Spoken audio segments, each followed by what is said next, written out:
Perencanaan dan penjadwalan agregat. Assalamualaikum warahmatullahi wabarakatuh.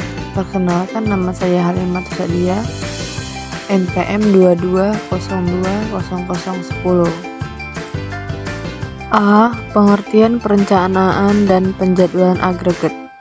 Perencanaan agregat adalah salah satu hal yang harus bisa dikuasai untuk bisa menjalankan proses manajemen dengan maksimal. Dalam sebuah proses perencanaan bisnis, sebuah perusahaan akan bisa menyelesaikan apa yang dirancang jika bisa memenuhi ekspektasi yang ditargetkan. Rencana tahunan dari sebuah perusahaan akan terdiri dari beragam hal, mulai dari tenaga kerja, bahan baku, modal kerja, dan lain-lain. Hal ini juga bisa dipecah dalam bentuk jangka menengah 6 bulan sampai 18 bulan. B. Proses perencanaan dan penjadwalan. Perencanaan penjualan dan operasional harus merefleksikan kebijakan perusahaan seperti menghindari pemutusan hubungan kerja, membatasi banyaknya persediaan, dan mempertahankan tingkat layanan kepada pelanggan, serta sasaran strategis. Strategi seperti mencapai target atau paksa pasar tertentu dan mencapai sasaran kualitas dan keuntungan. Penjadwalan merupakan permasalahan kesesuaian produksi dengan fluktuasi permintaan. Penjadwalan menentukan kapan tenaga kerja, peralatan, dan fasilitas yang dibutuhkan untuk menghasilkan produk atau penyediaan layanan yang stabil dari waktu ke waktu. Sumber daya untuk memenuhi permintaan tersebut dapat diperkirakan sehingga variasi atau penyimpangan dari permintaan tersebut dapat ditangani dan dapat diminimalkan dengan menggunakan overtime dan undertime. Assalamualaikum warahmatullahi wabarakatuh. Perkenalkan, saya Nova Eliza dari kelas 4A Administrasi Bisnis, NPM 22020017. C. Strategi perencanaan dan penjadwalan agregat. Menurut Heiser dan Render 2009, perencanaan agregat adalah sebuah pendekatan untuk menentukan kualitas dan waktu produksi pada jangka menengah, yaitu 3-8 bulan yang akan datang. Tentunya, dalam melakukan sebuah perencanaan strategis, membutuhkan langkah-langkah atau panduan yang harus dilewati dalam membuat sebuah perencanaan. Ada 6 langkah-langkah yang harus dilalui dalam melakukan suatu perencanaan strategis dalam suatu organisasi. 1. Perumusan sasaran. Perumusan sasaran merupakan salah satu langkah yang paling penting dan terpenting dalam proses perencanaan. Mengapa demikian? Penentuan sasaran yang tepat akan menentukan banyaknya kegiatan yang akan dilakukan dan seberapa banyak atau panjang jangka waktu yang dibutuhkan.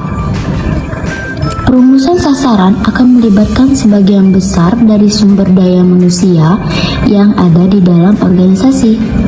Untuk itu, penentuan sasaran merupakan tanggung jawab dari para top leader atau pemimpin puncak dalam suatu organisasi. 2. Penentuan tujuan dan strategi yang tepat pada saat ini. Dalam langkah kedua ini, sebagian seseorang pemimpin atau leader dalam organisasi harus bisa memberikan pengenalan terhadap tujuan dan strategi yang sudah ada. Artinya, sasaran harus dikenalkan dengan tujuan dan strategi perencanaan organisasi atau perusahaan. Analisis lingkungan. Lingkungan yang dimaksud adalah lingkungan secara luas. Tujuannya adalah untuk dapat menentukan cara bagaimana perubahan dalam teknologi, soal ekonomi, budaya, hukum, dan politik suatu organisasi yang secara tidak langsung dapat mempengaruhi organisasi. 4. Analisis sumber daya. Analisis sumber daya sangat dibutuhkan dalam proses perencanaan strategi. Hal ini bertujuan untuk mengetahui seberapa memadai sumber daya yang dimiliki oleh organisasi. Sumber daya yang dimaksud tidak hanya soal sumber daya manusia, melainkan juga mengenai sumber daya material. 5. Mengenali ancaman dan kesempatan yang dilakukan dengan menggunakan analisis SWOT. Analisis SWOT merupakan alat analisis yang dapat membantu manajer dalam menentukan dan mengembangkan strategi dalam menghadapi persaingan dalam organisasi atau bisnis. Kesempatan ancaman dalam organisasi dapat muncul dari arah mana saja dan tidak bisa ditebak. 6. Menentukan sejauh mana perubahan strategis yang dilakukan. Hal ini untuk mengantisipasi adanya perubahan dalam lingkungan saat kegiatan berlangsung. Tujuan penjadwalan jangka pendek. Tujuan penjadwalan jangka pendek adalah 1. Meminimkan waktu tunggu layanan. 2. Meminimkan waktu proses. 3. Mempertahankan waktu persediaan pada tingkat terendah. 4.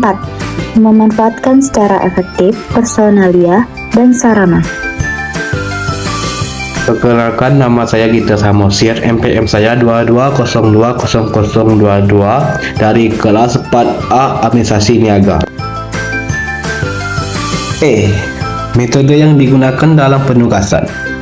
Metode perencanaan agregat. Metode perencanaan agregat adalah metode heuristik dan metode optimasi.